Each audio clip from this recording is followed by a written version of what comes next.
Hey there YouTube, That's here, bringing you guys part 3 of my Mega Banette tutorial.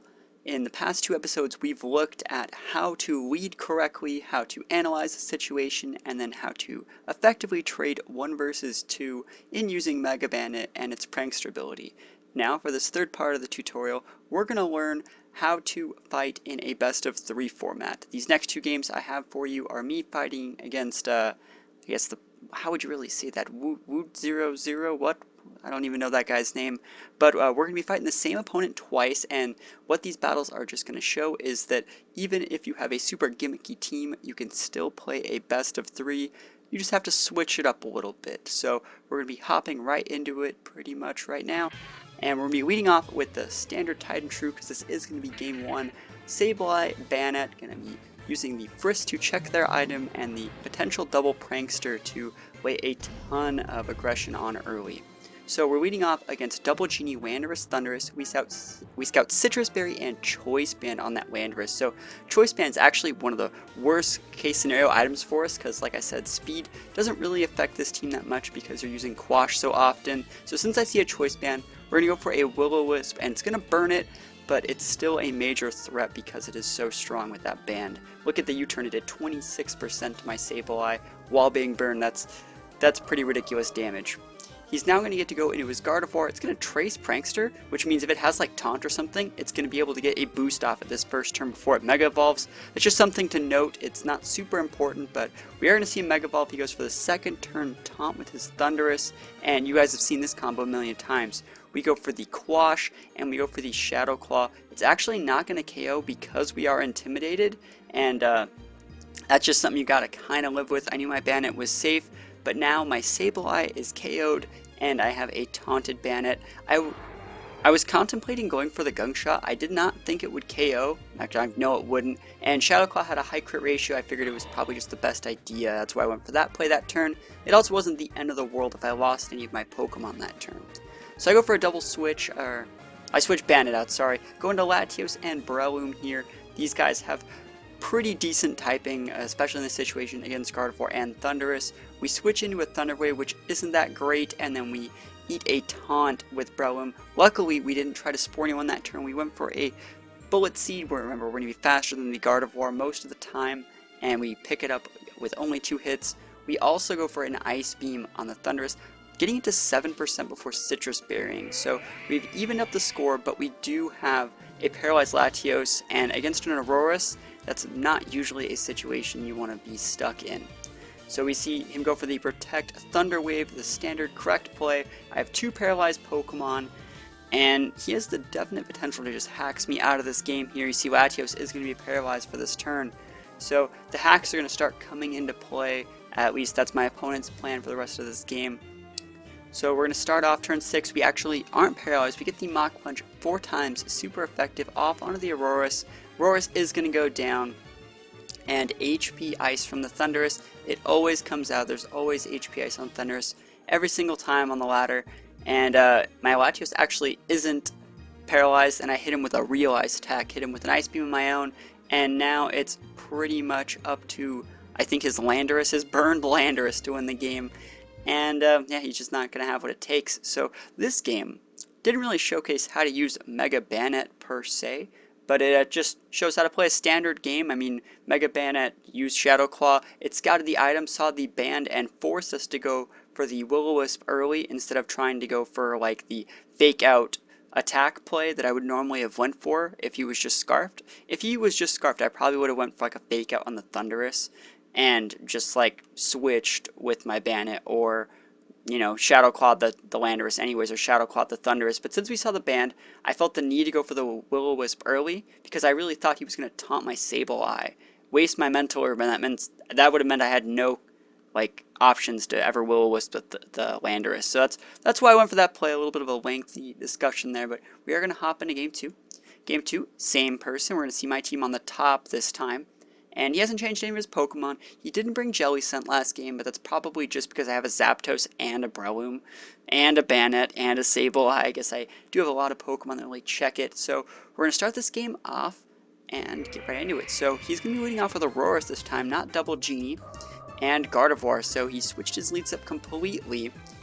And I think I go with the exact same leads. I'm going to go with Sableye, and I'm going to be going with Banette here. And we scout the orb on the Aurorus. I don't remember if we saw that before. Yeah, we didn't see it last game. And he scouts Prankster again, which is also just not very good for me. We're going to Mega Evolve here.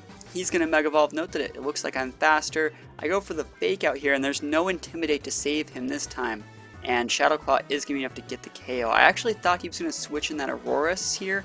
That's why I went for the same play. But it was fine. I remember I fake out of that Gardevoir slot, so it wasn't like I was going to eat a Hyper Voice. I do eat a critical hit Blizzard, one-shotting my Banette. It was probably a one-shot anyways, I'm not going to lie. It was especially because it's orbed. So it's not the end of the world that Banette is down. I mean, I still have Sableye. There's potential for burn hacks onto the Landorus, and sending out a Pokemon like Breloom to check the Aurorus is just what I need to keep the aggression on. So we're going to see Aurorus go for Protect. Great idea to waste my Sash here. We're going to see Quash come out and Bullet Seed. So I completely ignored the Landorus this turn.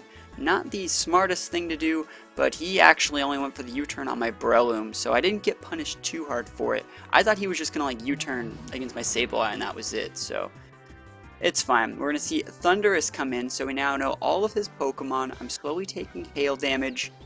And we also know that his Aurorus' Protect is on cooldown, so I know that he's switching out that Aurorus in for Landorus. It's 100% going to happen. There's no way that doesn't happen. So I switch out my Breloom, he switches out his Aurorus, Landorus comes in, gets a wasted Intimidate. So pretty good play for me that turn, and it's going to get a lot better because I will that slot. And now he has a burned Landorus again for the second game in a row. My Latios did switch into a critical hit HP Ice from a Wall Thundurus. So that's kind of lame, but it's not the end of the world. And I don't remember what happens exactly next turn. We're going to see, oh yeah, I go for the Quash play, and I go for the Draco play. So the reason why I quashed the Landorus was just in case he switched it to a Choice Scarf in between games, because we played at about an hour's difference. So he could have actually switched in between then, and there was no other move for Sableye to really do. I didn't really want to recover. I knew he was attacking Latios, and I just wanted to make the correct play in case, you know, anything had changed. So now he's going to send his Aurorus back out here. I mean, looking at it, again, recover would be really nice right now, but I did not need it. And that, if for some reason the Landorus was faster than my Latios, I would have lost the game right there. So I would make that Quash play again if I could go back. So these are my last two Pokemon. I have Breloom and Sableye versus Burned Landorus and Aurorus. One Blizzard would mean the end. And I get a free recover off. That's definitely what I want to see. I think he retaliates with a U-turn. He's deciding to band himself into U-turn for the remainder of the game. Hail's going to finally stop, which is just what I need. Now he might potentially be able to miss a Blizzard. He decides to go for a double Protect with the Aurorus. And it's going to eat a super effective Mach Punch, but I'm intimidated, so it actually doesn't pick up the KO. We're going to see Sableye start off the next turn with, no, this is the same turn, sorry.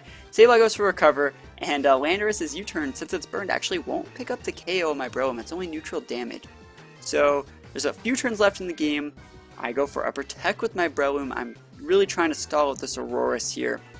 And he decides to go for a Protect as well, and it looks like he's going to try and put it on a double Protect again. You saw I went for the Will-O-Wisp onto the Aurorus slot. That way, if he didn't Protect and tried to like Protect bait me next turn, he would have been burned and went down for that.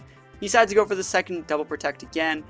Not going to work here. Mach Punch is going to go through. I mean, it kind of, I would say he's a little bit unlucky because he tried it twice, but those are only 50% chances. And you can see how this game is going to end. There's no way Burned Landorus at 45%, even with 4 or 5 crits in a row, is going to be able to take out a Sableye that's just spamming like Quash and Recover and stuff like that. And he knows that as well, so he's just going to forfeit right there. So I know I only have 2 games today, but I just wanted to show you guys that even if your combo doesn't go off, or if they know exactly how the combo is going to work, which my opponent obviously did in this matchup, because he always had the taunts for my Banette whenever I really wanted to try it, or the crits or what have you. Even if your combo isn't going to work, there's no reason why you can't play in a best of 3 format, even with a gimmicky team. And I just wanted to upload this battle, these couple battles, to show that to you guys, because Nationals is coming up. Nationals is going to be best of 3, so get your teams ready. And yeah, I'll see you guys in Indianapolis. Peace out.